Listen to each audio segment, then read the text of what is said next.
80களில் தமிழ் சினிமாவின் இலக்கணத்தையே தன் பேனாவால் மாற்றி எழுதிய அந்த அபூர்வ கலைஞர், திரைக்கதை மன்னன் கே. பாக்யராஜ் இன்று மாரடைப்பு காரணமாக காலமானார். பிரம்மாண்டமான சண்டை காட்சிகளோ அதிரடி வசனங்களோ இல்லாமல் வெறும் யதார்த்தமான நகைச்சுவை மற்றும் மனித உணர்வுகளை மட்டுமே மூலதனமாக வைத்து தமிழ் சினிமாவின் சிம்மாசனத்தில் அமர்ந்தவர் இவர்.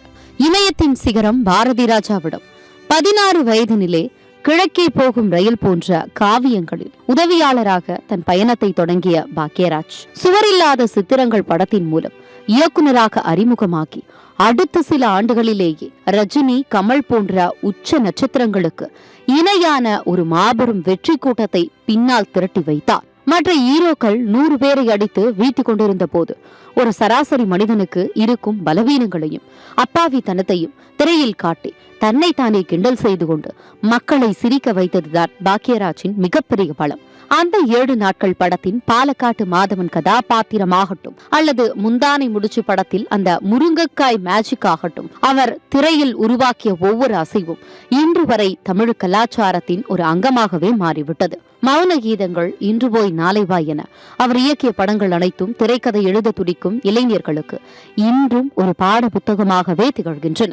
பாக்யராஜ் பெரும் ஒரு கலைஞர் மட்டுமல்ல, அவர் ஒரு நடமாடும் பல்கலைக்கழகம்.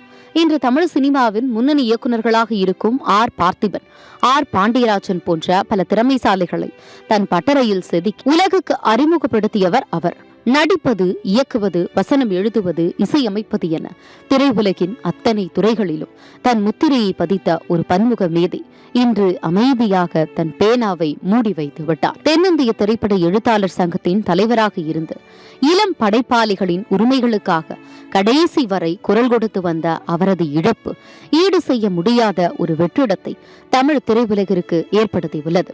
காலங்கள் உருண்டோடினாலும் அவர் உருவாக்கிய அந்த தனித்துவமான நகைச்சுவை பாணியும் எளிய மனிதர்களின் வாழ்வியலை படம் பிடித்த அந்த நேர்த்தியும் தமிழ் சினிமாவின் வரலாற்றில் பொன்னெழுத்துக்களால் பொறிக்கப்பட்டிருக்கும். ஒரு படைப்பாளிக்கு தோல்வி என்பது மரணம் அல்ல, அவனது படைப்புகள் மக்களால் மறக்கப்படும் போதுதான் அவன் உண்மையாக இறக்கிறான்.